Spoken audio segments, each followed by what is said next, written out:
Hi all. Welcome to my channel. My name is Suresh Patibandla. నేను ఈ ఛానల్‌లో 9-5 జాబ్ నుంచి ఎస్కేప్ అవ్వడానికి నేను ఫాలో అయ్యే different different techniques hacks strategies discuss చేస్తాను. ఈరోజు పాయింట్ ఆఫ్ డిస్కషన్ వచ్చి బేసిక్‌గా ఈ మార్కెట్‌లో మనం ఇక్కడ యూఎస్‌లో ఇల్లు కొనొచ్చా అనేది క్వెషను. సో, అసల ఇల్లు కొనొచ్చా లేదా అనే డెసిషన్‌కెళ్ళే ముందల అసలు ఇల్లుకి సంబంధించిన డిఫరెంట్ పారామీటర్స్‌ని మనం ఇక్కడ అనలైజ్ చేసి అంటే ఏమేమి చూసుకోవాలి బిఫోర్ బయింగ్ హోమ్ అనేది చూసుకొని then will conclude at the end of the video whether to buy or wait and even buy చేస్తే ఎటువంటి జాగ్రత్తలతోటి బై చేయాలి అనేది మనము డిస్కస్ చేస్తాం ఈ వీడియోలో. ఫస్ట్ థింగ్ మనం ఎప్పుడైనా ఒక ఇల్లు కొనాలి అంటే ఫస్ట్ చూడాల్సింది మార్కెటింగ్ కరెంట్ మార్కెట్ కండిషన్స్ ఏంటి అని. ఇప్పుడు డల్లాస్ ఫోర్ట్ వర్త్ ఏరియాలో అయితే మినిమం ఒక 10% ఏ ఏ ప్రాపర్టీ చూసుకున్నా కూడా మినిమం అయితే 10% తగ్గుంది. ఇంకా కొంచెం ఔట్‌స్కర్ట్స్‌లోకి వెళ్ళుంటే అది ఇంకా ఇంకా ఎక్కువ కరెక్షన్ ఉంది. అండ్ $1 మిలియన్ హోమ్స్ పైన అయితే అది ఇంకా ఎక్కువ కరెక్షన్ అయింది. Because of the price point. And ఇక్కడ ఆల్సో చూడాల్సింది ఏంది అనంటే కొనేటప్పుడు మార్కెట్‌లో ఎన్ని డేస్ నుంచి ఆ పర్టిక్యులర్ ప్రాపర్టీ లిస్ట్ అయింది అని. కరెంట్‌లీ అయితే అన్నీ గూడా హైగా ఉన్నాయి. మినిమమ్ ఒక 80 డేస్ డల్లాస్ ఫోర్ట్ వర్త్‌లో యావరేజ్ వచ్చి ఇప్పుడు 80 డేస్ లిస్టింగ్‌లో ఉంది. మీకు ఒక కంపారిజన్ పాయింట్ కావాలి అనంటే మీకు కోవిడ్ టైమ్ అప్పుడైతే 10 డేస్‌లో వితిన్ 10 డేస్‌లో ప్రాపర్టీ సేల్ అయిపోయేది. బిడ్సు చాలా హంగామా ఉండేదప్పుడు. ఇప్పుడైతే 80 డేస్ ఉంది. చాలా టైం ఉంటుంది. మీరు ఒకవేళ ఏదైనా ఒక ప్రాపర్టీ నచ్చి అది బై చేయాలి అనంటే మనకు బార్గెనింగ్‌కి చాలా పవర్ ఉంది. ఇక్కడ 80 డేస్ యావరేజ్ టైమ్ ఉండడం వల్ల. ద మోర్ మార్కెట్‌లో ఎక్కువ రోజులు ఉంది అనంటే మనకు అంత బెటర్ నెగోషియేషన్ కి పాజిబిలిటీ ఉంది ఆ ఇంటి మీద. సో, మీరు మినిమమ్ ఒకసారి ప్రైస్ పాయింట్ హిస్టరీ చూసేస్తే మీరు కొనాలనుకున్న ఇంటికి లేపోతే ఆ ఏరియాలో ఉన్న స్పెక్స్‌కి మినిమమ్ అయితే 10% తగ్గుండాలి. అండ్ నా ఉద్దేశం ప్రకారం వితిన్ ఐ థింక్ 6-1 ఇయర్ అది ఇంకా కరెక్ట్ అయ్యే ఇంకా కొంచెం డౌన్ అయ్యే ఛాన్స్ ఉంది. I wouldn't be able to say exactly ఎక్కడ బాటమ్ వస్తది అని. అదే చూస్తే మాత్రం ఒక 6 మంత్స్ టు 1 ఇయర్‌లో బాటమ్ అయ్యే ఛాన్స్ ఉంది. అదెందుకు అనంటే ఇంకో కొన్ని పాయింట్స్ మనం డిస్కస్ చేస్తాం ఇప్పుడు. కరెంట్‌లీ 10% డౌన్ అయింది. ఇంకొంచెం తగ్గే ఛాన్స్ ఉంది. లేదా స్టాగ్నేట్ అవ్వచ్చు.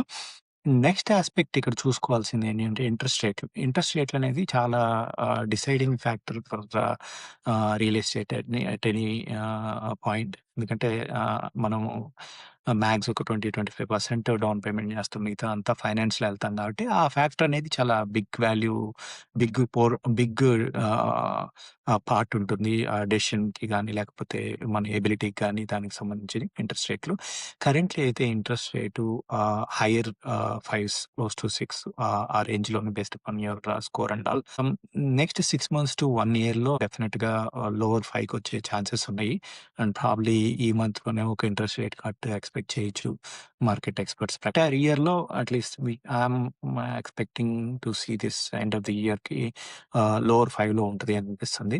ఇంట్రెస్ట్ రేట్లయితే కొనాలి అనుకున్న వాళ్ళకి మన రియల్ ఎస్టేట్‌కి ఫేవరబుల్ కండిషన్స్‌లోనే ఉంది. ఖచ్చితంగా తగ్గే ఛాన్సెస్ అయితే చాలా ఎక్కువున్నాయి కాబట్టి, ఈ రేట్‌లో మనం కొనుక్కుంటే రేపొద్దున మనము రీఫైనాన్స్ చేయాల్సొచ్చినప్పుడు మన నంబర్స్ ఖచ్చితంగా చాలా బెటర్‌గా కనపడతాయి. And most important another third aspect here is job volatility. Job volatility చూస్తే మాత్రం చాలా ఎక్కువగా ఉంది. ఇంకా ప్రతి వీకు జాబ్ కట్స్ ఉన్నాయి. సో, అది చాలా concerning factor. That is the one of the reason I believe market sentiment కూడా లేకపోతే మార్కెట్ ప్రైసెస్ కూడా లేకపోతే ఈ రియల్ ఎస్టేట్ ప్రైసెస్ కిందకి పడటానికి కూడా మేజర్ కాంట్రిబ్యూషన్ జనాలకి కాన్ఫిడెన్స్ లేదు. వాళ్ళు చేస్తున్న జాబు ఉంటుంది. ఎక్కువ కాలం ఉంటుంది అని. అందుకని సో, బేసిక్‌గా ఈ జాబ్ వాలటాలిటీ అయితే ఇలానే ఉండే ఈ ఇంకొక 6 మంత్స్ మినిమమ్ ఇలానే ఉంటది. End of the year at least mid term election వరకు ఇలానే ఉంటది అని అనిపిస్తుంది నాకు. ఇర్రెస్పెక్ట్ ఆఫ్ ది ఎలక్షన్ గూడా ఇక్కడ బేసిక్‌గా ఇంకొకటేంటి అనంటే ఇందాక మాట్లాడుకున్నట్టు ఇంట్రెస్ట్ రేట్. ఇంట్రెస్ట్ రేట్లు మనం బెటర్ ప్రాస్పెక్ట్స్‌లో చూస్తున్నాం కాబట్టి next coming 1 year are more than that. Interest రేట్లు తగ్గినప్పుడు ఎప్పుడు కూడా యూజువల్‌గా బిజినెస్‌కి బారోయింగ్ కెపాసిటీ పెరుగుతుంది. అండ్ బారోయింగ్ కాస్ట్ కూడా తగ్గుతుంది కాబట్టి యూజువల్‌గా బిజినెసెస్ బారో చేసి ఇన్వెస్ట్ చేస్తారు. And that's where they create more jobs. So, I'm hoping with easing interest rates job market like probably ఒక 1 ఇయర్‌లో బెటర్ అవుతదని నేను ఎక్స్‌పెక్ట్ చేస్తాను. ఈ ఈ ఇవన్నీ కొంచెం important aspects of deciding how this real estate would be or real estate is in current situations. మనం కొనాలని డిసైడ్ అయినప్పుడు ఒక 2 విషయాలైతే గట్టిగా చూసుకోవాలి. ఇక్కడ ఏ ఏ రియల్ ఎస్టేట్ మార్కెట్‌లో అయినా మీరెక్కడున్నా కూడా. ఒకటి rental occupancy. This is one of the most important aspect. But మన వాళ్ళు ఎక్కువగా చూడని పాయింట్ ఇదొకటి, రెంటల్ ఆక్యుపెన్సీ. అసలు రెంటల్ ఆక్యుపెన్సీని చాలా మంది చూడరు. మా ఫ్రెండ్ ఎక్కడో పోయేసి అక్కడెక్కడో ఊరు బయట ఇది నెక్స్ట్ ఫ్రిస్కో అని చెప్పి ఆళ్ళెళ్తున్నారని చెప్పి నేను ఎళ్తాను అని అంటారు. ఇది నెక్స్ట్ ఫ్రిస్కో అని అనాలిసిస్ చేసి మీకు సరైన నంబర్స్ ఉండి ఎళ్తే అది వేరే విషయం. కానీ జస్ట్ బికాజ్ మా ఫ్రెండ్ ఎళ్తున్నాడు, నేను పక్కనే ఉండాలి అనని ఎళ్ళిపోతే అది నాకు తెలిసి that's not how one should decide. ఒక ఇల్లు కొనాలనుకున్నప్పుడు మనం మేజర్‌గా చూసుకోవాల్సింది ఏంటి అంటే రెంటల్ ఆక్యుపెన్సీ. అంటే నేను ఈ ఇంట్లో ఉండకపోతే లేకపోతే నేను ఇది రెంట్‌లకి కొంటుంటే, ఇది రెంటల్‌కి ఎంత సమయం ఒక ఒక 1 ఇయర్‌లో ఉండగలదు. అంటే రెంటల్ ఇన్‌కమ్ ఎంత వరకు రాగలదు అనేది ఒక ఫ్యాక్టర్. రెంటల్ ఆక్యుపెన్సీ అంటే ఎంత వరకు ఒక టెనెంట్ ఇంట్లో ఉండే ఛాన్స్ ఉంది అనేదాన్ని రెంటల్ ఆక్యుపెన్సీ ద్వారా మీ రియల్టర్ ఇవ్వగలడది. అది basic important factor to look at. నా ఉద్దేశం ప్రకారం 90% రెంటల్ ఆక్యుపెన్సీ లేకపోతే నేనైతే ఆ ఇల్లు కొనను. So, first fund year is look for rental occupancy of 90% for the house that you are trying to buy. And second aspect వచ్చి అది మోర్ దాన్ ఒక 90% రెంటల్ ఆక్యుపెన్సీ ఉంది అని అనుకున్న తర్వాత దెన్ నెక్స్ట్ యాస్పెక్ట్ వచ్చి ఈఎంఐ. ఒక నెక్స్ట్ 6 మంత్స్ ఈఎంఐ డబ్బులు మీ చేతిలో ఉండేటట్టుగా, అంటే whether you put it into S&P 500 or whatever your favourite holding strategy అనేది మీరు డిసైడ్ అవ్వండి.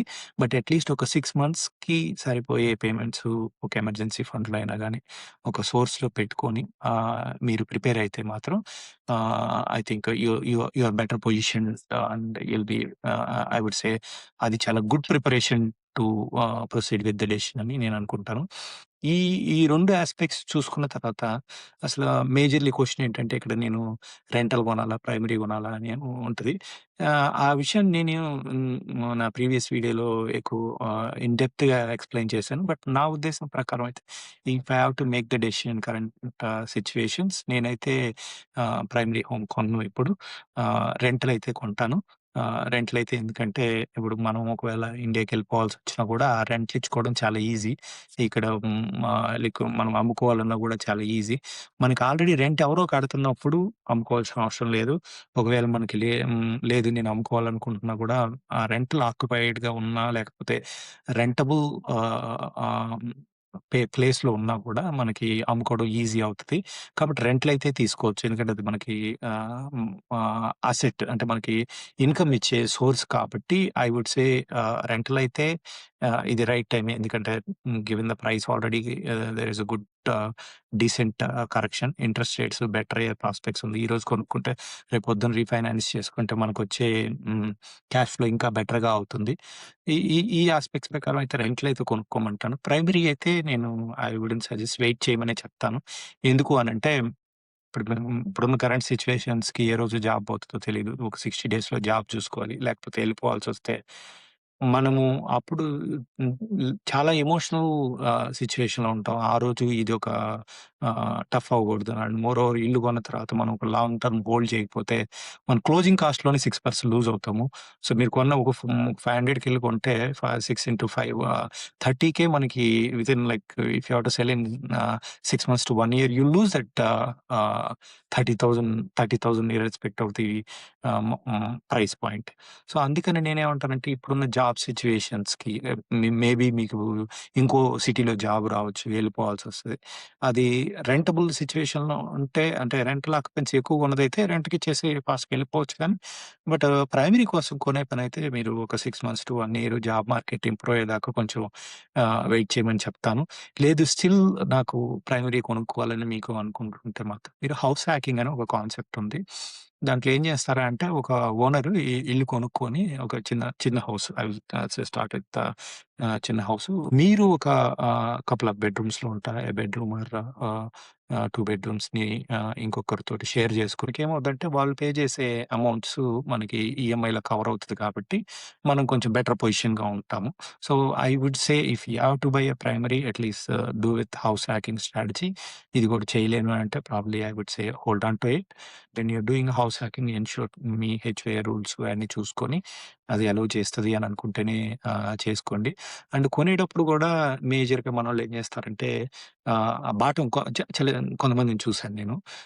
గత 10 ఏళ్లుగా నాకు చాలా నేను ఇంకా పడతది, ఇంకా పడతది. నేను దీన్ని అన్నారు నాకు తెలిసిన వాళ్ళు. నేనంటే అది తప్పనట్లేదు గానీ, నేనేమంటానంటే అట్లా బాటం జేయడం అనేది ఏదో అనుకోకుండా జరగడమే గాక కానీ it's not easy to look at. బేసిక్‌గా ఒక రీజనబుల్‌గా ఒక 10% కరెక్షన్ వచ్చింది. లేదు ఇంకొక 5% తగ్గొచ్చు. సో, ఒక 12% దగ్గర నేను కొనుక్కుంటాను. ఓకే. అలా ఒక రీజనబుల్‌గా డెసిషన్ తీసుకోవాలి. బాటమ్ జేయాలని ట్రై చేస్తే మనకేంటంటే కొన్ని చాలా ఆపర్చునిటీలు గూడా మిస్ అవుతాము.